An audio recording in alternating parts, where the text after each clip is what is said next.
Olá, meus queridos futuros profissionais de educação física, tudo bem com vocês? Bom, sejam bem-vindos a mais uma aula daqui do canal da disciplina de Fundamentos da Biologia aplicados à Educação Física. Nesta aula de hoje, vamos trabalhar o tema células procariontes e eucariontes e compreender um pouco mais sobre as diferenças desses organismos celulares. Peço a vocês que deixem um joinha aqui embaixo, né? Acho que está por aqui. E se inscrevam no canal, compartilhem os vídeos com seus colegas e vamos estudar um pouquinho mais da biologia.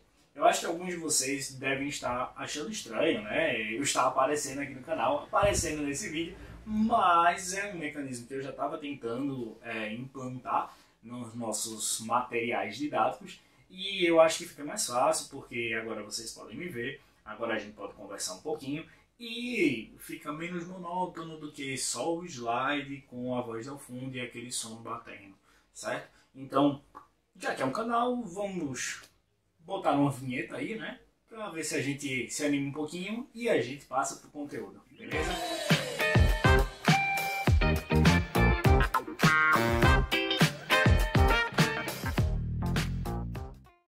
Vimos em nossa última aula que Anthony von Leeuwenhoek começou a desenvolver um microscópio caseiro, que trouxe o advento da microscopia por consequência. Na época, Leeuwenhoek passou a analisar alguns organismos que estavam presentes nos dentes do pessoal porco da época, que não usava escova-dente, até porque nem tinha escova de dente. E ao vislumbrar esses organismos, ele os apelidou de animáculos, ou seja, animais pequenos.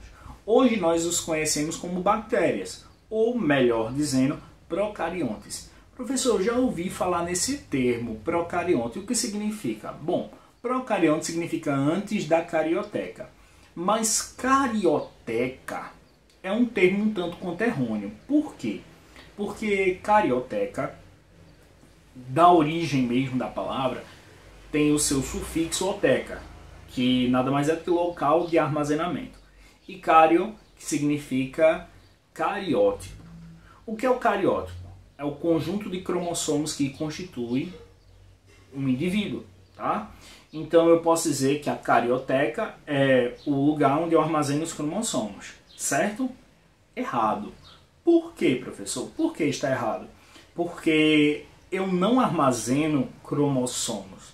Geralmente eu só formo os cromossomos quando eu preciso de uma divisão celular. Mas a divisão celular ela vai ocorrer em detrimento do núcleo. Ou seja, quando o núcleo se desfaz, ocorre, por consequência, a divisão celular. Porque eu preciso retirar o material genético lá de dentro. Mas para tirar esse material genético, eu desenvolvo estruturas, que nós chamamos de cromossomos, que vão preservar a informação genética. Então preste atenção, quando a célula vai se dividir, ela torna o DNA em cromossomo e destrói o núcleo, para que de fato eu possa dividir a célula. Se eu destruo o núcleo para dividir a célula, se eu de fato faço a cariocinese para conseguir dividir a célula, e antes disso, um pouco antes disso, eu formo os cromossomos justamente porque eu vou expor o material genético ao meio citoplasmático, então a carioteca não armazena cromossomos, ela armazena DNA. E em dado momento o DNA se torna cromossomo e nesse instante o núcleo se desfaz. Então não existe carioteca, não existe local de armazenamento de cromossomos, porque os cromossomos, quando são formados, automaticamente são liberados no meio citoplasmático para que de fato ocorra a divisão celular. É melhor que nós utilizemos o termo envoltório nuclear, ou ainda envelope nuclear, ou ainda membrana nuclear. Esses termos estão tomando o lugar da carioteca, que está entrando em desuso. Mas é claro, você ainda poderá encontrar em livros, em videoaulas, em apostilas, o termo carioteca. Mas lembre-se, ele está entrando em desuso. Não é que esteja completamente errado, mas ele está entrando em desuso por sua inconsistência etimológica. Beleza? Além disso, eu preciso destacar para vocês que toda bactéria é um procarionte. Mas vamos entender um pouquinho mais sobre essas bactérias, tá? Sobre esses organismos procariontes. Eu vou mostrar uma imagem aí para vocês e vocês acompanham comigo, beleza? Vamos lá.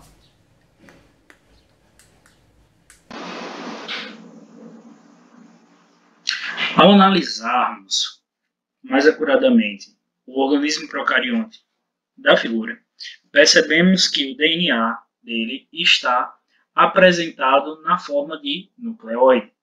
O que significa isso? Bom, tendo em vista que ele está concentrado em um local específico do citoplasma, podemos inferir que ele está em um núcleo. Um núcleo no que se refere à centralização desta molécula dentro da célula procariótica. Contudo, não se trata de uma estrutura nuclear. Portanto, por estar apenas centralizado, nós inferimos um falso núcleo ou nucleóide e não um núcleo celular, uma estrutura nuclear de fato e de direito. Percebemos também que no citoplasma temos a presença do ribossomo como sendo a única organela que de fato é apresentada dentro do contexto intracelular das bactérias.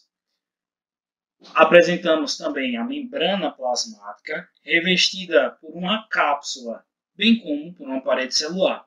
A parede celular, que mencionada anteriormente, apresenta peptidoglicano em sua composição e a parede e acima da parede celular a cápsula que funciona como uma membrana extra. Além disso, algumas bactérias apresentam uma estrutura locomotora, tal como o flagelo, mostrado também na figura em questão. Visualizar as células procariontes em microscopia óptica era um desafio no passado. A técnica antes utilizada para corar as células procariontes não surtia efeito em um grupo restrito de organismos celulares. Por quê? Bom, algumas células tinham afinidade com o corante utilizado, que era um corante hidrofílico. Outras células não possuíam essa mesma afinidade. Foi aí que o desafio foi facilmente vencido por um dinamarquês chamado Hans Christian Gram.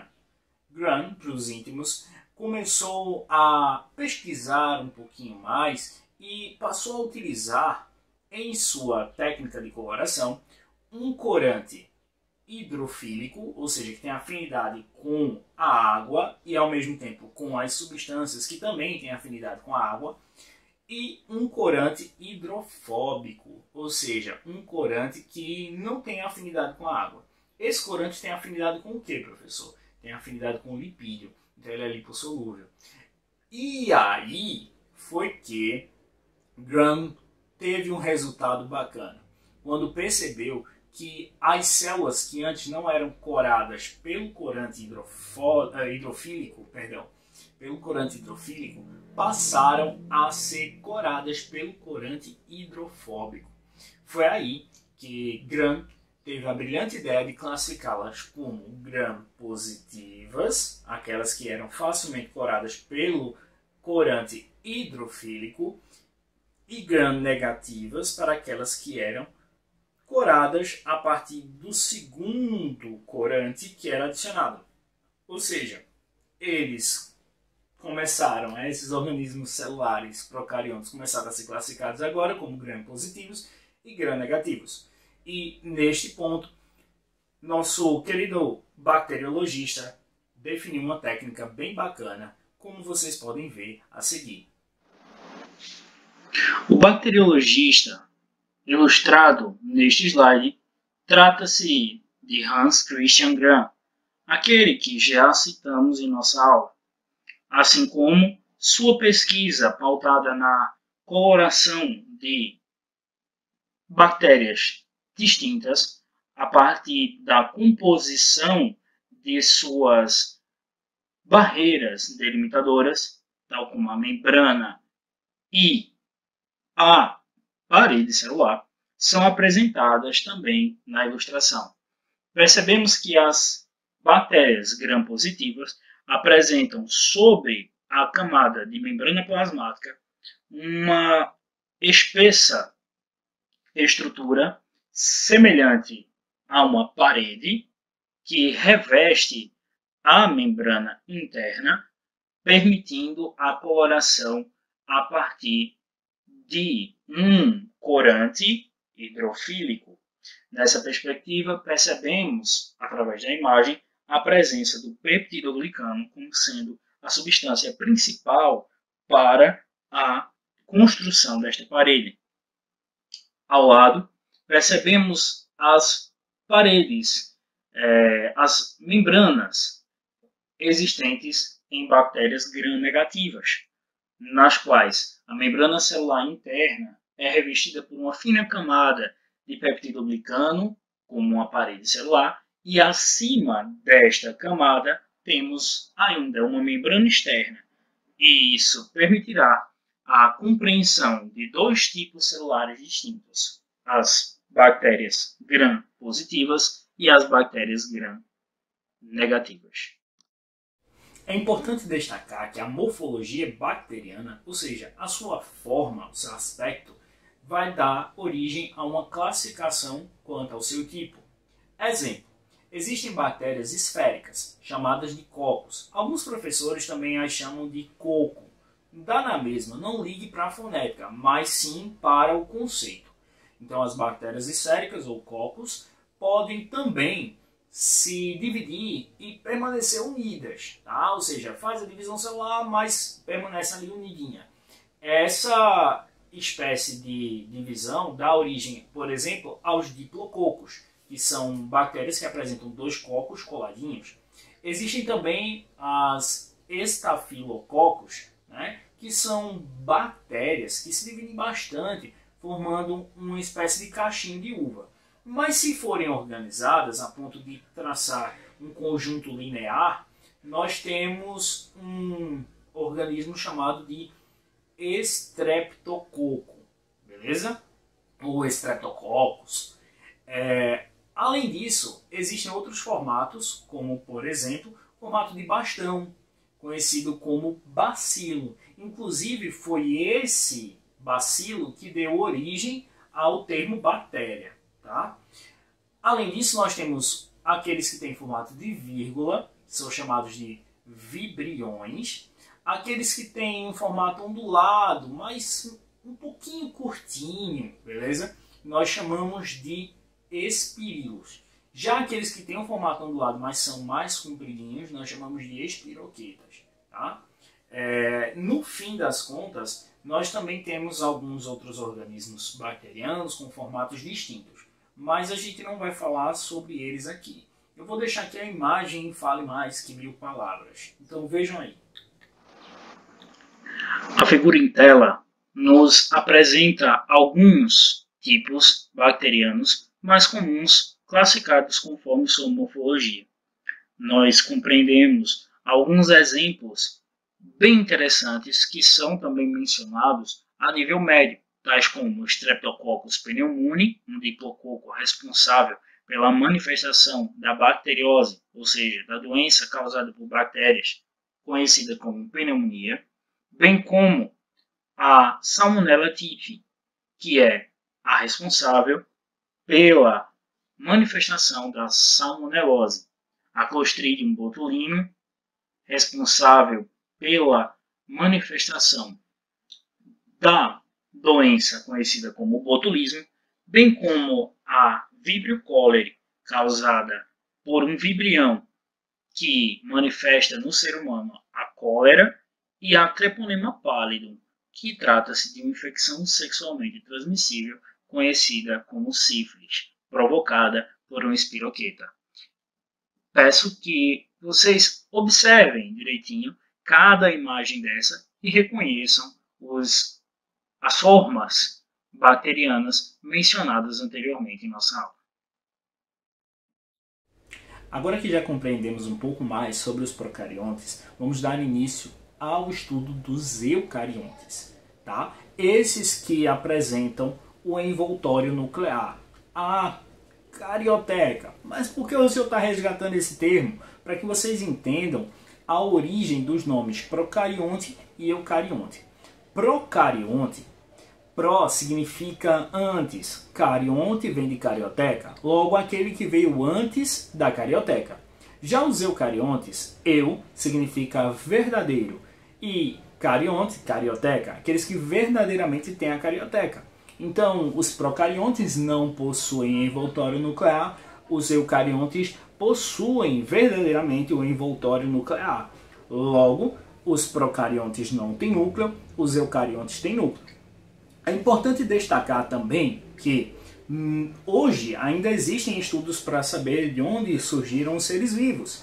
E esses estudos apontam que os eucariontes surgiram exatamente quando da associação de dois procariontes. Eu não vou discutir evolução aqui com vocês, não é o foco.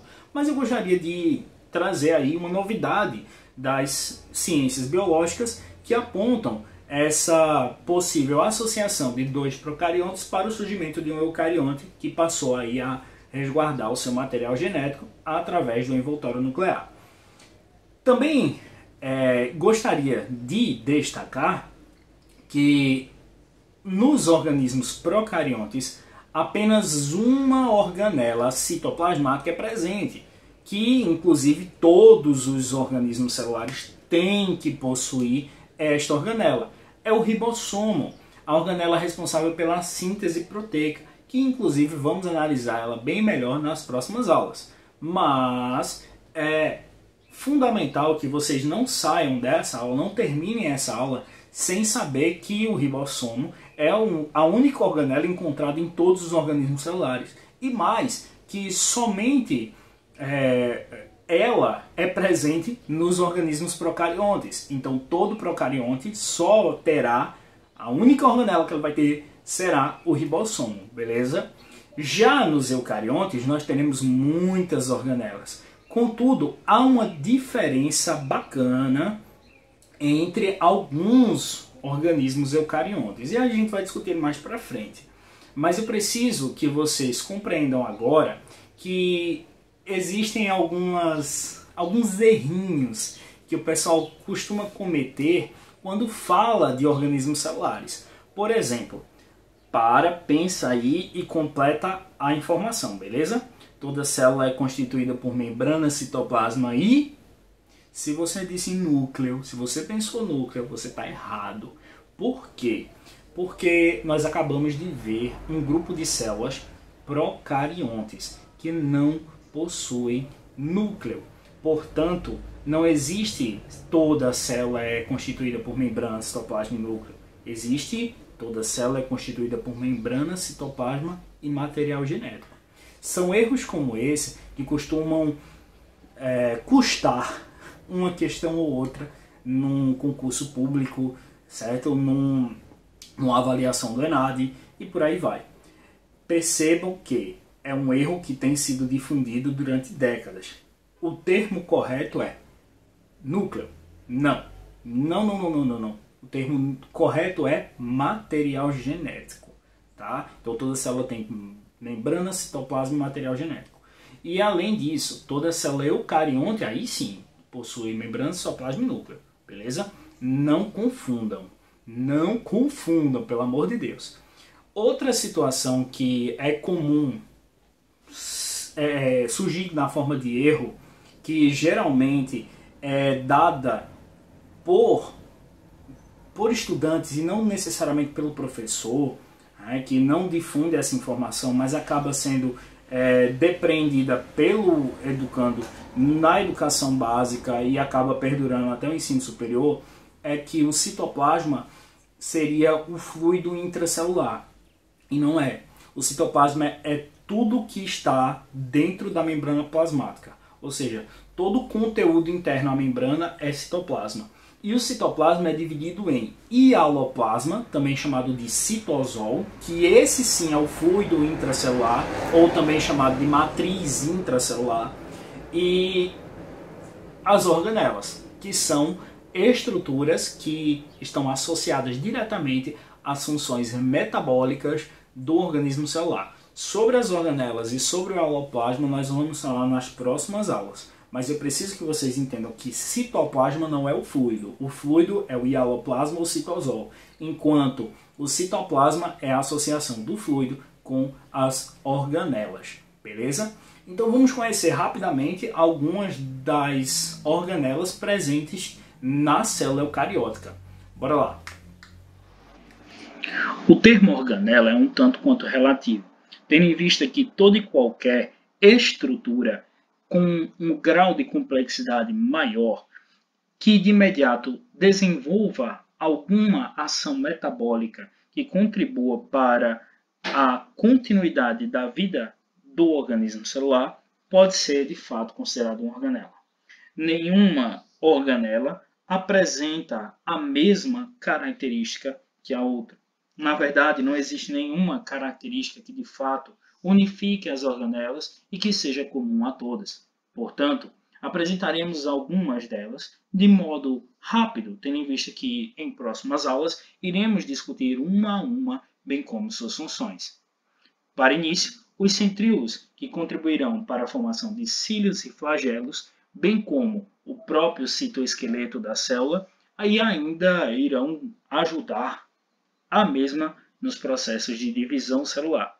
O vacúolo, que geralmente é uma estrutura de armazenamento de substâncias, bem como o ribossomo, que nada mais é do que o produtor de proteínas da célula. Os peroxissomos atuam como degradadores de substâncias tóxicas como peróxidos, que podem acabar sendo produzidos durante algumas reações da célula.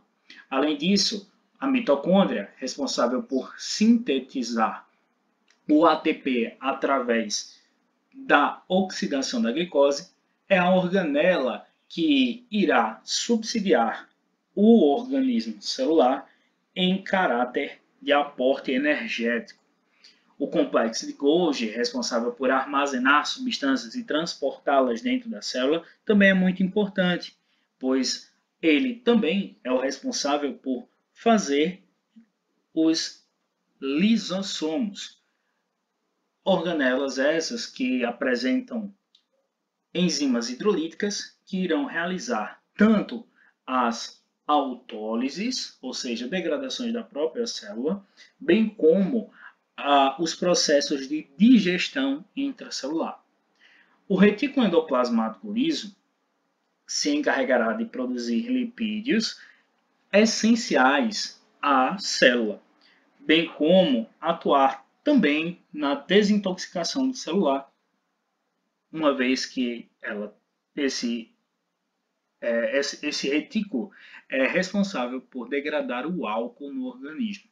Já o retículo endoplasmático rugoso, responsável também pela síntese proteica, apresentará na sua superfície ribossomos aderidos que também contribuirão para essa função. E eu não podia finalizar esta viagem por dentro do organismo celular eucarionte sem mencionar o núcleo. Sim, o núcleo, ele que tão especial acaba sendo esquecido de ser mencionado como organela citoplasmática. Sim, o núcleo é de fato uma organela, também tendo em vista que ele contribui massivamente para a sobrevivência da célula, bem como para uma série de reações metabólicas que permitirá a continuidade da vida da mesma. Eu não poderia encerrar essa aula de hoje sem discutir com vocês as diferenças entre organismos celulares animais e celulares vegetais. Por quê? Porque eles são os mais comuns para a gente, né? E toda vez que a gente fala de seres vivos, aí o pessoal já pensa logo plantas e animais. É claro que existem protozoários, algas, fungos, organismos totalmente distintos que possuem células específicas e um pouco diferentes dessas que eu vou falar para vocês. Mas os organismos animais e vegetais ainda possuem diferenciação celular, graças a Deus. E por isso nós temos, por exemplo, na espécie animal, nós temos tecido epitelial, tecido nervoso, tecido conjuntivo, tecido muscular, e esses ainda se ramificam em vários tipos. Então nós temos centenas de tipos celulares só no ser humano. Neste ponto, eu quero conversar com vocês sobre as diferenças entre as células animais, geral, tá? Todas as células animais têm características em comum. Bom, essas características vão ser comparadas às características comuns também das células vegetais, que também possuem diversos tipos, tá? Para que vocês compreendam, de fato, a existência de organelas celulares que estão apenas nos vegetais e outras que estão apenas nos animais. Neste ensejo, a gente começa a apresentar para vocês dois organismos celulares diferentes e começa a tentar compreender as suas similaridades e também as suas diferenças de fato, beleza? Então, vamos analisar o esquema a seguir. Quando comparamos células animais com células vegetais, depreendemos algumas semelhanças e diferenças, tais como, na célula vegetal, temos a presença de parede celular. Parede esta que, diferente das células procarióticas, é constituída primariamente por celulose. Além disso, estas células armazenam energia, melhor dizendo, armazenam açúcares que irão contribuir para a síntese de energia, de ATP, em forma de amido, e possuem cloroplastos, uma característica que irá, com certeza, diferenciá-la das células de origem animal. Apenas formas mais simples apresentam centríolos. Portanto, apenas as briófitas e pteridófitas irão apresentar, de fato, esta organela, enquanto as gimnospermas e angiospermas apresentarão um caráter de ausência dessa estrutura citoplasmática. Portanto, de uma forma mais agradável, musgos e samambaias poderão sim apresentar centríolos. Contudo, espécies florísticas e pinheiros silvestres não mais apresentarão o centríolo. Além disso, a nossa célula vegetal possui plastos e também glixiossomos. Posteriormente, vamos falar mais acuradamente sobre cada uma dessas estruturas. Em contrapartida, a célula animal não possui parede celular. Além disso, armazena energia, os açúcares, na forma de glicogênio, nossa principal reserva energética, primária reserva energética. Posteriormente, nós temos os lipídios, como já estudamos nas aulas de bioquímica. Além disso, elas não possuem cloroplastos, diferenciando-as das células vegetais, bem como apresentam centríolos em totalidade. Todas as células animais apresentarão um par de centríolos e não possuirão plastos e glixiossomos. Chegamos ao fim de mais uma aula de fundamentos da biologia aplicada à educação física. Eu espero que vocês tenham gostado, eu espero que tenham conseguiram depreender os saberes fundamentais sobre as células eucariontes e sobre as células procariontes, consigam já diferenciá-las, que é muito importante. E na nossa próxima aula vamos adentrar nas células através de sua membrana. Então, nossa unidade didática na aula de número 8, né? 8 será a membrana plasmática, beleza? Aguardo vocês na próxima aula. Um cheiro bem grande e até mais. Tchau, tchau.